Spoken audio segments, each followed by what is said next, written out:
يابا شلونكم؟ صبح الوان منزل فواكه انتي فريز، تفريز مو انتي فريز، انتي فريز مجففه. تعال خلينا نشوفها شلون صايره. مرحبا. مرحبا عيوني. الله يبارك فيك. دوم ضيافه هنا. وين الانتي فريز؟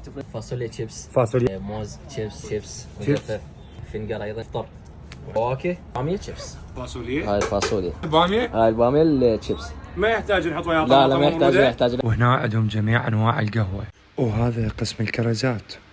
درجه اولى. هذا الجازوبي درجتين، عندك نوعيتين.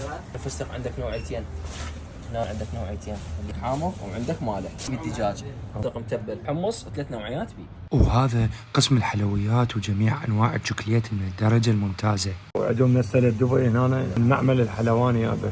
جماعة ام عباس يابا قولوا اعوذ بالفلق ومن شر ما خلق. عندهم انواع البخور الخليجيه، المرطب مال البشره بعد شو تريدين؟